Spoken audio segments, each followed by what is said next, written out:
I always refer to the book, Dr. Lipschitz. Dr. Dick Shits. Well, that's a pretty... I'm not going to say it.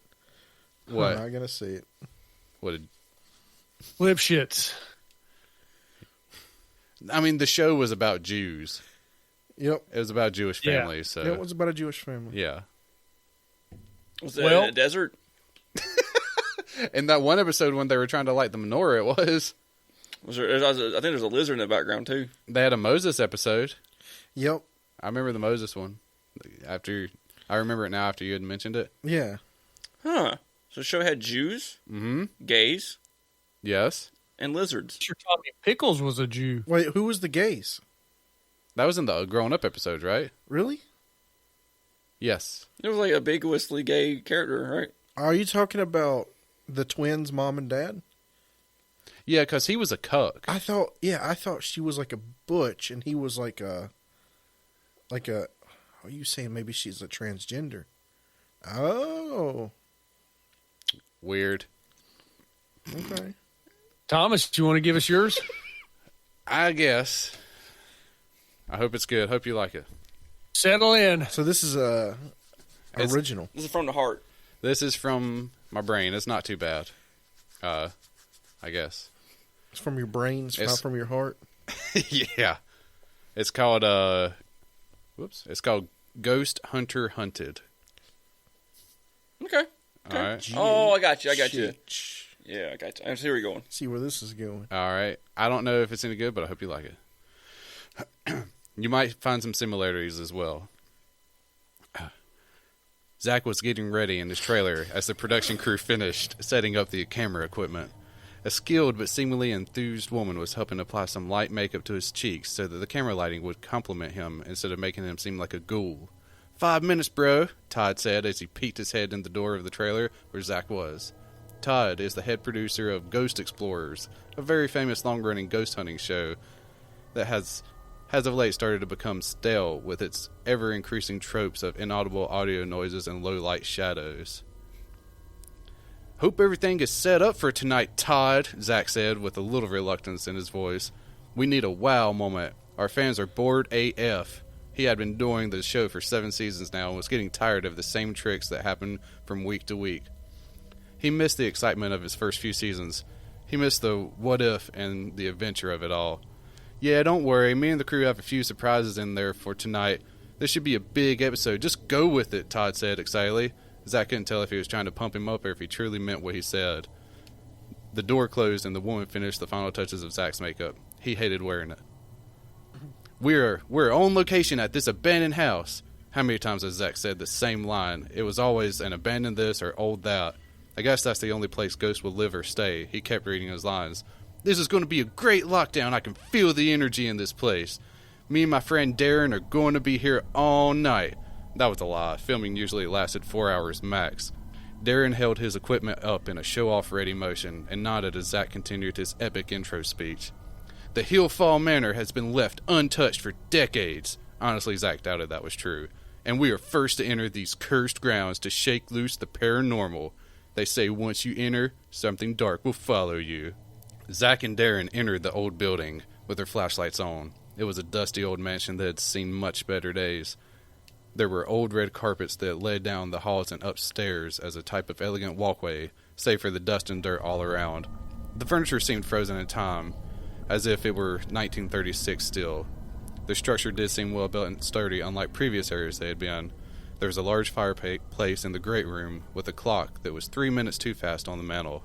There was something slightly off about this home, but Zach couldn't understand what that feeling was.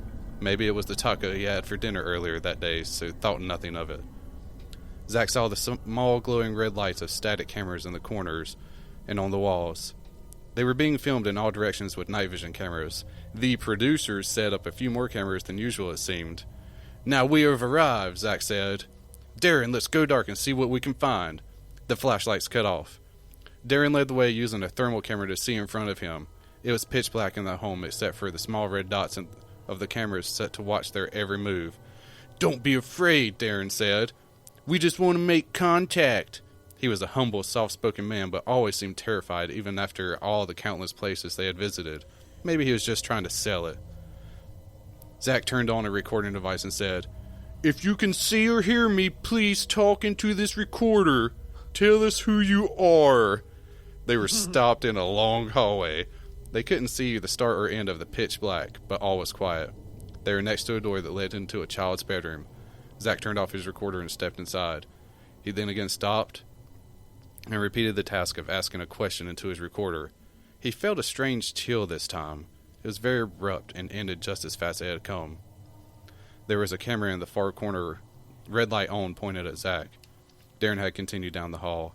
Zach could faintly see the outline of furniture with the low lights the producers had set up for him, which led them in a path around sections of the manor. There was a twin bed, a desk with a mirror, a door that he thought might lead to a closet, and a small circle rug on the floor. He took a few more steps into the room and looked into the mirror. Zach could faintly see his reflection staring at him. He hoped he didn't have food in his teeth, but now was not the time to check. A low beep came from his belt where he had a walkie-talkie. It was Todd. "Hey, keep on going down the hall and find Darren. Why don't you guys try calling out the spirits once you meet back up?" "Sure thing," Zach said, hating being told what to do. He was a professional and didn't need to be told how to do parlor tricks set out by the half-brained producer. Zach took one more look into the mirror before he left to make sure he was still looking good. As he turned for the door, he noticed something strange. His reflection didn't turn with him. It stayed put, staring at him with a new blank expression as if almost lifeless. This couldn't be. It's the lights being low, or I'm just tired, Zach thought to himself. He blinked a few times and shook his head. The reflection in the mirror was back to normal. It must have just been in his head, or maybe one of the producer's tricks. That was a new one. Zach went down the hall with his flashlight on and pointed at the floor. He was a little upset about what just had happened, but was trying to play it off in his head. It had to just be my imagination. He couldn't find Darren anywhere. He was at the end of the hall at the master bedroom. It was a dead end, and he was all alone. "Hey guys, where's D at?" Zach asked on his walkie. We sent him upstairs to get some extra shots and to do a Q&A with the paranormies. "Just keep asking them questions. He will be back soon," Todd casually said. Zach was still alone, and he felt it. He decided he would enter the master bedroom and see if he could do a call and response with his recorder. This is a common practice and would make for a good filler during the show. He slowly stepped into the room, carefully checking the corners. It was very dimly lit as well, with 2 red lights each on opposite ends of the room, ready to watch his every move. He stepped carefully towards the queen bed and sat down. "If you are here, please make yourself known. Talk into this He thought he saw something move in the far corner near the bathroom door. A small shadow figure that seemed to slide quickly up the wall, then vanish. "No, just another shadow," Zach said to himself. He turned on the recorder and sat still. He didn't move a muscle for a whole minute while recording. Before turning it off, he played it back as is the rule. This usually brought some shuffle noises that they could say was a voice when amplified by audio. He had made sure to be extra still this time to avoid this. Something made him have that urge. The device playback was silent. No sounds, no bumps, not a single sound at all. Zach was about to turn it off when he heard something breathing on the recording. He heard heavy breathing, then it cut off. He had stopped recording. Zach immediately switched it back on to record and made sure he didn't move an inch. He slowed his breathing in case that was what he had heard. He knew it wasn't him. The sound had come from the very end of the recording. Another minute went by, and it was time to play it back. Again, it was completely silent, just like before. Not a sound could be heard. This was very strange. "You shouldn't have," said the recorder, and then the playback ended once again.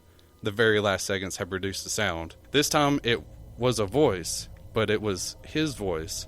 Zach had heard himself say those words. The hairs on his neck were raised, and the room began to feel cold and dark. This had to be wrong, maybe just another trick. Zach decided to try this one more time. He hit record, but this time set it down on the bed. He figured this would be the last time, then he would leave. The room was beginning to feel heavy. He was alone, but in some strange way, he felt watched. He could feel someone or something watching him from deep in the shadows. Zach stopped the recorder again. This was the last time, and then he was leaving. He pressed the playback button. Silence.